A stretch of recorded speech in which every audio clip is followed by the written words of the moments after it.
Hi everyone, welcome back to the new video. I am Tanishka Kapoor, a first prof BMS student. तो आज इस video में हम जो चर्चा करने जा रहे हैं वो है कि BAMS हार्ड है या इजी।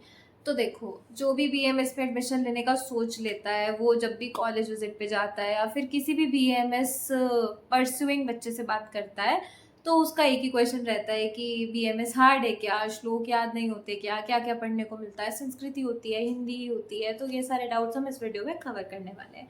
ठीक है, तो देखो, जब मैं BMS में आई थी ना तो मुझे इतना ज़्यादा नहीं पता था कि इतनी ज़्यादा हिंदी होती है। मतलब कि 100% में से अगर देखें तो 70% of it is in Hindi and उसके बाद 30 या 20% रेशियो रहता है आपका इंग्लिश का, क्योंकि आपको इंग्लिश सिर्फ दो सब्जेक्ट्स में ही मेनली मिलती है, ह्यूमन एनाटमी में या फिर ह्यूमन फिजियोलॉजी में।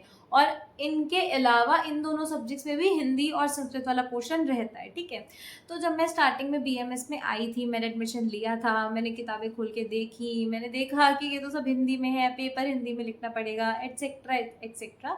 बट कॉलेजेस में वैरी करता है कि आप इंग्लिश में लिख सकते हो या नहीं। हमारे कॉलेज में इंग्लिश इतनी ज़्यादा नहीं चलती है एग्ज़ाम में, राइटिंग मीडियम में।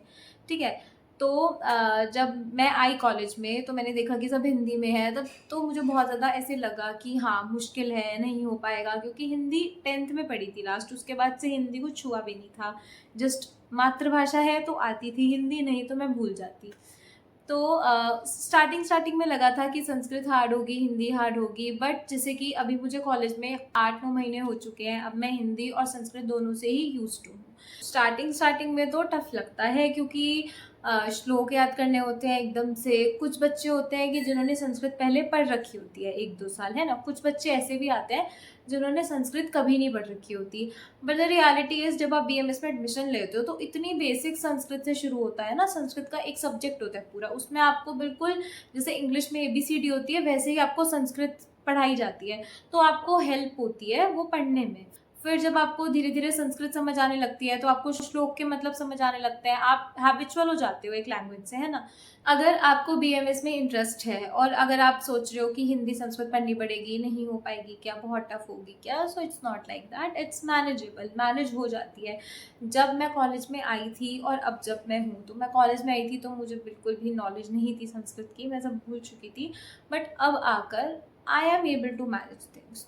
तो अगर आप लोग BMS ऑप्ट करने का सोच रहे हो और आप लोग सोच रहे हो कि पता नहीं यार संस्कृत और हिंदी हो पाएगी या नहीं हो पाएगी, तो अगर आप लोग मेहनत करोगे तो वो मैनेजेबल है, क्योंकि मैं भी मैनेज कर रही हूँ, सब लोग मैनेज करते हैं। It's not a very big task, but it depends कि आप लोग विलिंग हो हिंदी संस्कृत पढ़ने के लिए या नहीं। अगर आपको बिल्कुल ऐसा है कि आपको नहीं इंग्लिश ही चाहिए तो you can opt something else. अगर आप लोग विलिंग हो कि हाँ हम कोई इंग्लिश के अलावा किसी लैंग्वेज में कंफर्टेबल हो जाएंगे पढ़ने में, so you can choose BMS।